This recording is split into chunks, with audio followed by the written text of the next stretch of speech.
The X5 was a huge success story for BMW, so it came as no surprise when they unveiled a smaller version. But in 2004, when the X3 arrived, it was actually quite a disappointment. It had harsh plastics inside and awkward styling outside. Much of this was improved in 2010 with the second generation, but now it's been further enhanced with the 2015 version. So can it finally emerge from the shadow of its big brother, the X5?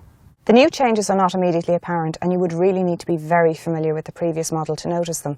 But they do include restyled headlamps, including full LED options, and a new and more prominent kidney grille.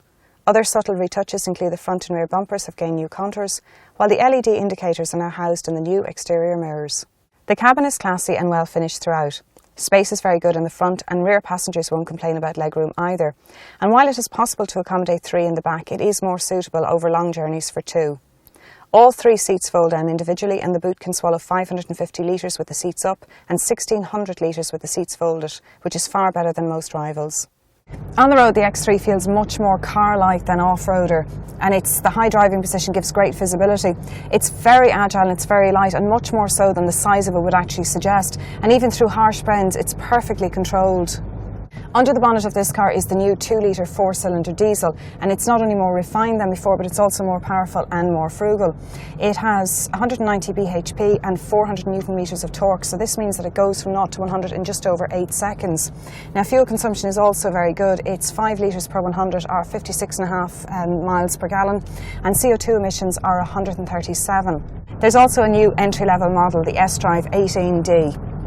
Now, this returns 60 miles per gallon and has CO2 emissions of 124. That's probably one of the lowest you can get in any vehicle in this particular market segment. But it's actually rear-wheel drive and not all-wheel drive, and it's also the least powerful in the range. There's also a 3-litre diesel option to choose from, and if you want some serious power, there's the 35D. That pumps out 300 bhp and 600 newton meters of torque, so it means it goes from 0 to 100 in a very impressive 5.3 seconds. Fuel consumption is actually quite good as well. It's 6.1 litres per 100, or just over 46 miles to the gallon, and CO2 emissions are 157. The X3 is available in 3 different trim levels. There's the SE, the X-Line and the M Sport, and this is the M Sport that we're driving, and it's priced at just under 56,000. And it's a very competitive price when you look at rivals. If you compare rivals on 2 aspects, all-wheel drive and 190 bhp, Volvo's X60 comes in at about 55,000, just under that. Audi's Q5 is just over 55,000, and the new Land Rover Discovery Sport and HSE, which is their top-of-the-range trim with the 2.2 diesel, comes in at 58,000. So the X3 sits nicely between all of those. The X3 may still not have the road presence of the X5 or the sportiness of the X6, but it's definitely the best version to date. With smart styling, a very spacious and versatile interior, and good performance and economy, it's one to consider for the style-conscious family.